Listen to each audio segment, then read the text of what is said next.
Karena telah dicium Nazuna pada part sebelumnya, membuat Yamori baper dan segera mencari Nazuna agar segera mengubahnya menjadi vampir. Setelah bertemu dengan Nazuna, Yamori meminta Nazuna untuk langsung menghisap darahnya, namun saat setelah darah Yamori terhisap, Yamori tidak kunjung berubah menjadi vampir. Hal itu dikarenakan sebenarnya Yamori tidaklah benar-benar mencintai Nazuna, melainkan hanya merasa telah memiliki hubungan yang spesial setelah berciuman dengannya. Berpindah pada kehidupan Akira yang biasa-biasa saja seperti orang normal pada umumnya, ketika saat sekolah, mandi, dan juga tidur.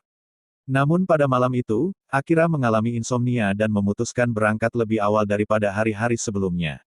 Tidak sengaja, Akira bertemu dengan Yamori yang sedang berjalan sendirian, dan karena masih terlalu malam untuk pergi ke sekolah, Yamori mengajak Akira bermain PS di rumah Nazuna.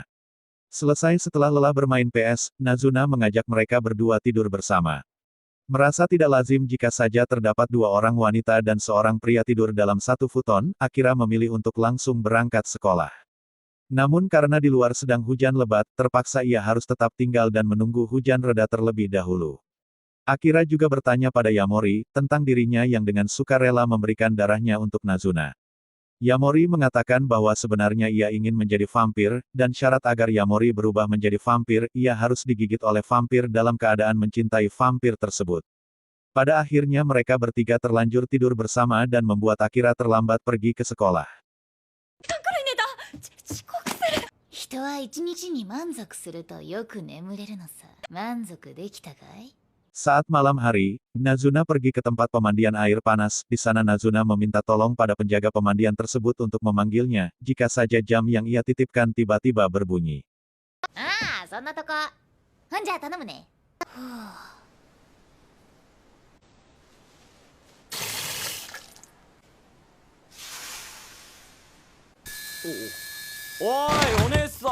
Tepat setelah Nazuna selesai mandi, Yamori menghubungi Nazuna dan langsung mengambil jamnya. Yamori pangling bahwa orang yang ada di hadapannya adalah Nazuna. Yamori meminta Nazuna untuk segera menghisap darahnya, karena pada saat itu, ia memiliki perasaan yang berbeda dari perasaan yang sebelumnya setelah melihat penampilan Nazuna yang baru saja selesai mandi. Namun karena terlalu banyak menghisap darah, membuat Yamori lelah dan lemas akibat darah yang dikeluarkannya terlalu banyak. Karena hal itu, Yamori mengajak Nazuna untuk beristirahat di tempat penginapan yang ada di dekatnya, namun saat mereka memasuki penginapan tersebut, Yamori menyadari ternyata itu adalah tempat penginapan yang seharusnya tidak mereka masuki. 血を吸えば味で何を考えてるかってのはな。夜遊びなんて不純くらいがちょうどいいぜ。君の感情を揺さぶることで。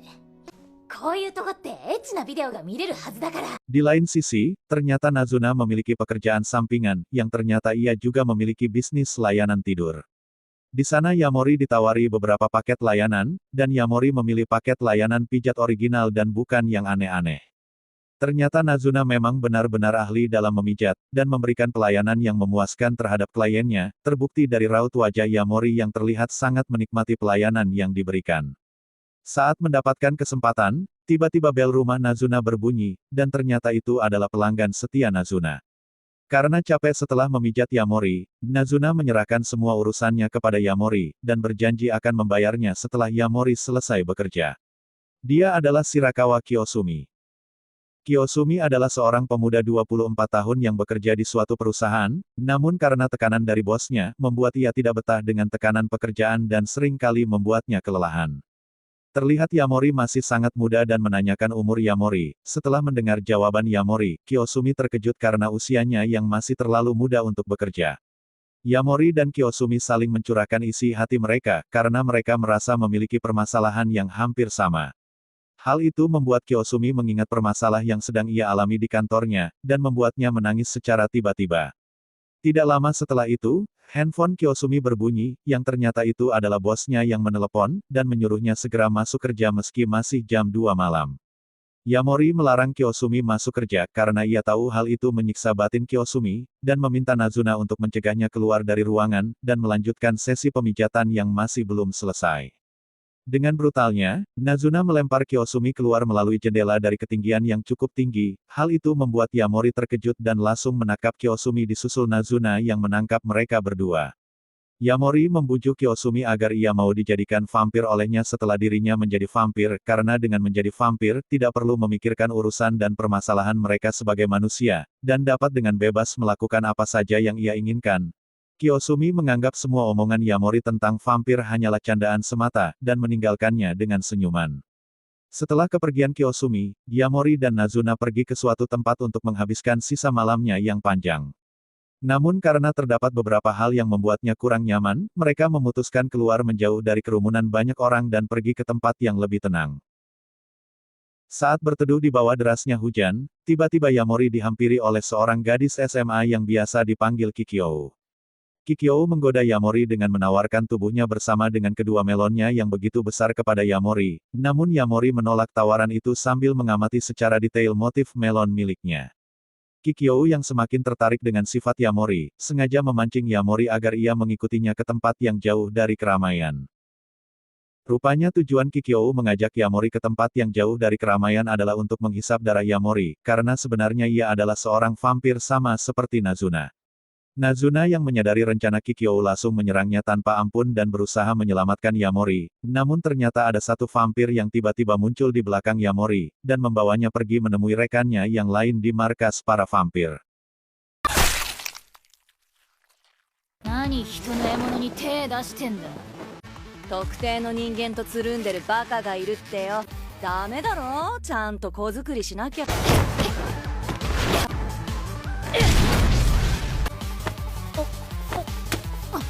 ちょっとこの子借りるわよ。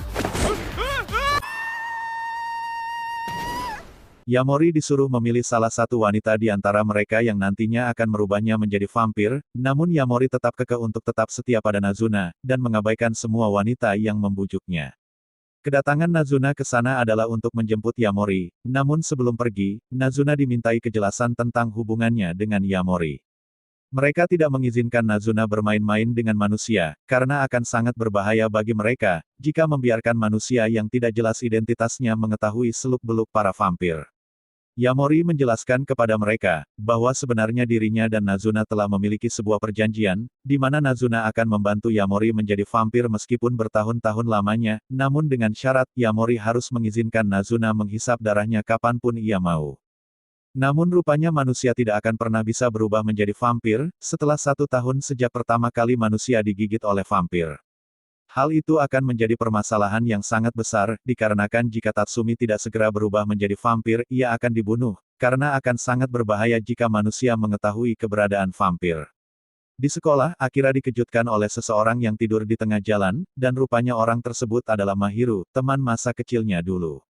Mahiru menanyakan kabar Yamori, dan teringat masa kecil saat mereka bertiga masih bermain bersama. Ketika malam hari, Yamori tidak sengaja bertemu dengan Kikyo. Ternyata Kikyo memberikan sebuah catatan yang isinya berupa list kegiatan, yang harus dilakukannya bersama Nazuna. Meski telah melakukannya sesuai perintah seperti apa yang disarankan Kikyo, hal itu membuat Nazuna semakin marah dan meninggalkan Yamori sendirian. Di jalan, tidak sengaja Yamori bertemu dengan Mahiru yang sedang bersama dengan teman-temannya. Meski Yamori mengabaikan hal itu, tiba-tiba Mahiru menghampiri Yamori dan mengajaknya mengobrol di sebuah taman. Yamori sangat senang karena ternyata Mahiru tidak melupakan Yamori, meski sudah sekian lama mereka tidak pernah bertemu.